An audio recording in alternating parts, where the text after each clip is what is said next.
वंदे मातरम। नमस्कार, जय श्री राम।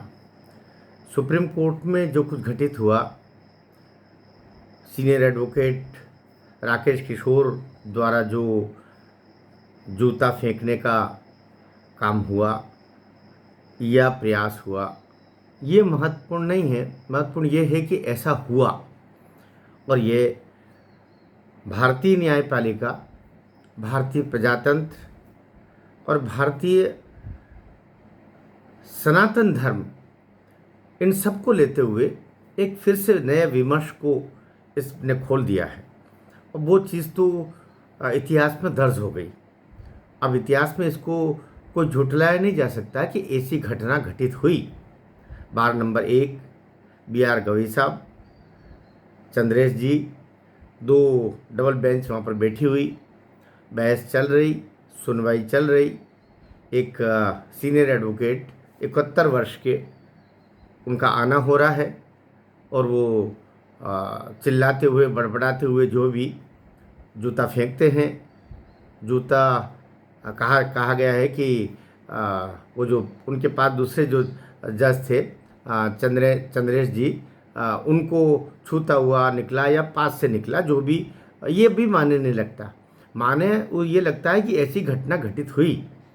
और कहते हैं कि उसी समय उस वकील ने, राकेश किशोर ने, ये भी बोला कि क्षमा करना, मैं तुम्हें नहीं मारना चाहता था, जो या तुम पर नहीं फेंकना चाहता था। वो दूसरे वकील से, उस वकील ने, राकेश किशोर ने क्षमा मांगी वो दूसरे जज न्यायमूर्ति जी से, चंद्रेश जी से, जिनको वो जूता लगा, छुआ या पास से निकला, जो भी हुआ है। बी.आर. गवई साहब से इस दौरान उनको नहीं लगा और उनके पास जो दूसरे थे उनके साथ ये घटना घटित हो गई। ये भी 71 वर्ष का है। राकेश किशोर तो हाथ तो कँपाए होंगे, इधर उधर गया, अच्छा ही हुआ न लगी किसी के। और चंद्रेश जी को लगी है तो भी वो भी गलत ही हुआ, लेकिन उसने क्षमा मांगी। यहाँ तक तो ये बात हो गई। जैसा मीडिया में और अखबारों में और चारों ओर जो वहाँ लोग थे उनके द्वारा, और ये सब, क्योंकि फिर तो जितनी मुँह उतनी बातें होती हैं। मैं दूसरे संदर्भ में इस चीज़ को लेके जा रहा हूँ। और जो जानकारी निकल के आई वो दलित समाज का ही है। 71 वर्षीय एक बुजुर्ग व्यक्ति, मैं अब एक दूसरे परिप्रेक्ष्य के, वो व्यक्ति MSc गोल्ड मेडलिस्ट है, वरिष्ठ वकील है, कानून का ज्ञाता है, और आज तक उसका कोई आपराधिक रिकॉर्ड नहीं है। अब लोग बाग उसको खोज के निकाल के लाए, तब भी कुछ नहीं मिल रहा है। तो उसको ये नहीं बता सकते कि ये इसी प्रवृत्ति का था। अचानक उसके मन में ये कैसे आ गया, जिसके खुलासा वो खुद ही मीडिया में अब जा करके कर रहा है बंदा, कर रहे हैं, क्योंकि उनकी उम्र ज़्यादा है तो उनको आदर्श सूचक तरीके से बोलना ही ज़्यादा सही रहेगा। मेरे मुंह से शोभा नहीं देता।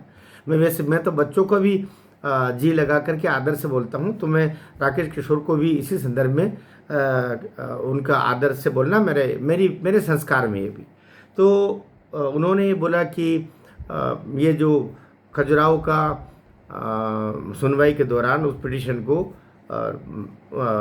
CJI गवई साहब ने रद्द किया, ये उनका अपना नज़रिया होगा जो भी, लेकिन उनके द्वारा जो उस समय मौखिक टिप्पणी की गई कि जाओ तुम अपने विष्णु से बोल दो कि वो इसको ठीक करा ले, ये अत्यंत अपमानजनक लगा मुझे बहुत बुरा लगा। मैं हर्ट हो गया भीतर तक। और मुझे ईश्वर नहीं, मुझे विष्णु ने आदेश दिया कि मैं ऐसा कार्य करूं। ये नई बात या जो भी उनका मन में रहा हो भाई, वो बोल रहे हैं कि मुझे भगवान ने ही आदेश दिया, भगवान विष्णु ने ही कहा कि तू ऐसा कर, और मैं ऐसा कर गया। वो ये भी बोल रहा है कि मुझे भगवान विष्णु फिर कहेंगे तो मैं फिर ऐसे ही काम करूँगा। ये लो, अब एक पक्ष ये हो गया। उन्होंने अभी एक बात और भी बोली कि मैं स्वयं दलित समाज का हूँ, और मुझे दुख इस बात का है कि दलित समाज के कुछ लोगों को सनातन समाज से अलग करने का बड़ा षड्यंत्र चल रहा है बुद्धिस्ट के नाम पर। इसका मुझे बहुत दुख है।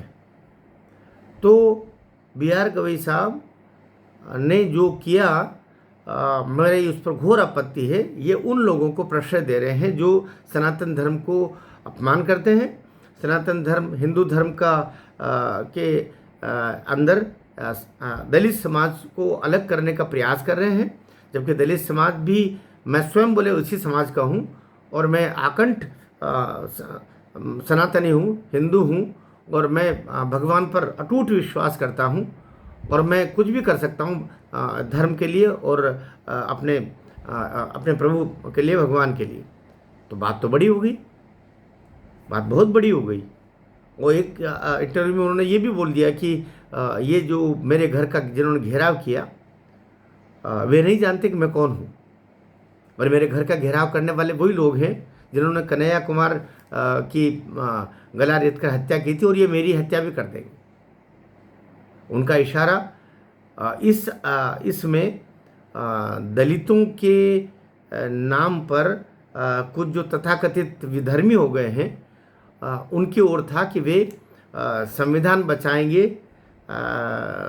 लोकतंत्र बचाएंगे।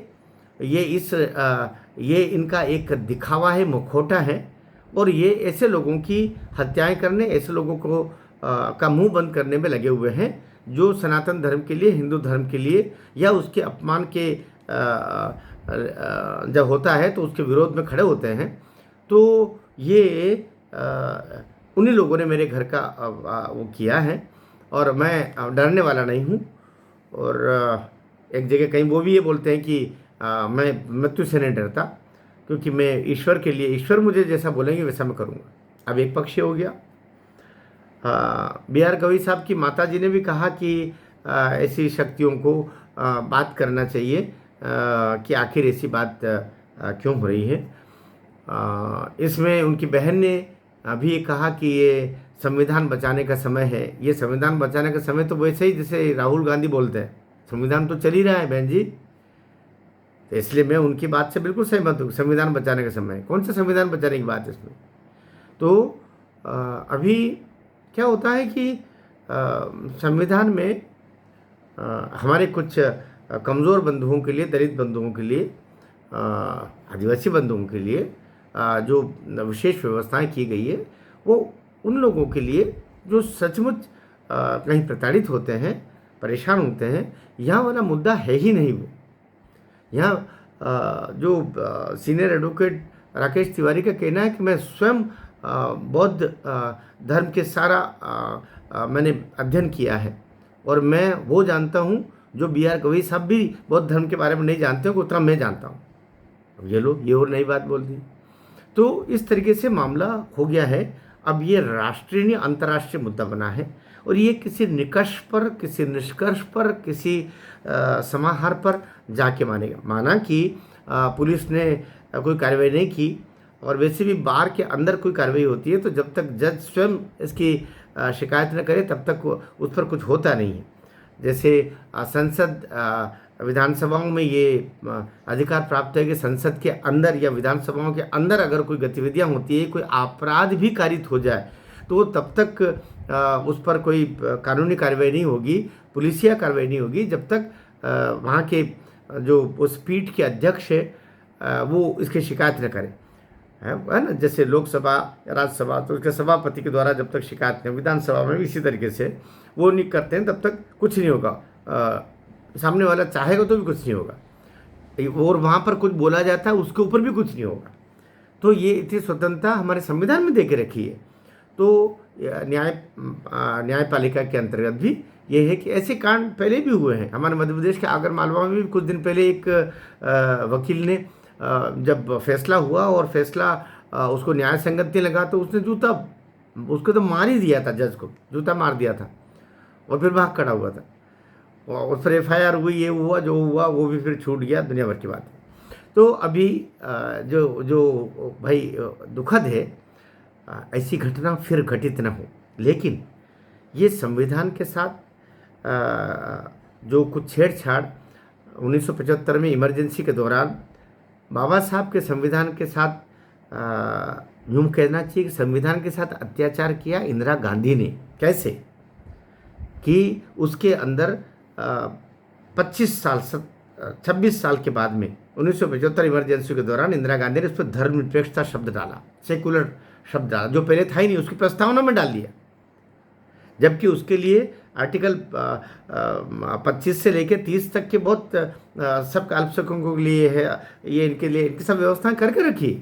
अपना धर्म बढ़िया से मनाओ, ये सब करो आप, उसके लिए कोई दिक्कत नहीं, ये सब करके रखा। लेकिन प्रस्तावना में, जबकि प्रस्तावना में दुनिया के किसी संविधान में प्रस्तावना के साथ छेड़छाड़ नहीं की होगी जैसे भारत के संविधान के साथ इंदिरा जी ने कर दी, और वहीं से सारी परेशानियां खड़ी हुई।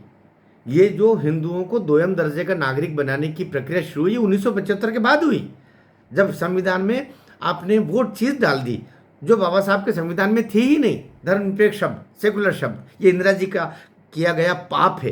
संविधान के साथ अत्याचार तो वहाँ हुआ, संविधान को बचाने का काम तो वहाँ होना चाहिए था, और उसके बाद में फिर ये 50 साल हो गए उसी संविधान को हम ढोए जा रहे हैं, जिससे और उस पर दोष पैदा हो रहे। उसी के परिणाम ये सब जूते कांड सरीके अन्य कांड भी दिखाई दे रहे। बाबा साहब की आत्मा भी अभी स्वर्ग में दुखी होगी कि मेरे संविधान के साथ इन्होंने जो अत्याचार किया 1975 में, उस पर सेकुलर शब्द डाल करके, उसी के दुष्परिणाम ये हो रहे हैं। तो जो हुआ है बुरा हुआ है। आपका इस संदर्भ में क्या कहना है, टिप्पणी में भी बताइए। हम इस घटना की भर्त्सना करते हैं, और लेकिन ये सोचने पर तो विवश करता ही है ये सारा प्रकरण, कि इसके पार्श्व में अभी भाई वो ये बोल रहे हैं कि मैं वहाँ भी जाऊँगा खजुराहो, और मैं वहाँ अनशन करूँगा। राकेश किशोर जी बोल रहे हैं मैं वहाँ जाऊँगा, अनशन करूँगा, मेरे भगवान की जो मूर्ति खंडित है, खंडित मूर्ति की पूजा नहीं होती है, तो वहाँ पर उसकी पुनर्स्थापना हेतु मैं जाऊँगा और मैं वहाँ अनशन करूँगा। ये मेरी मांग है। तो इस तरीके से मामला अभी पेचीदा है, ये राष्ट्रीय नहीं अंतर्राष्ट्रीय मुद्दा है।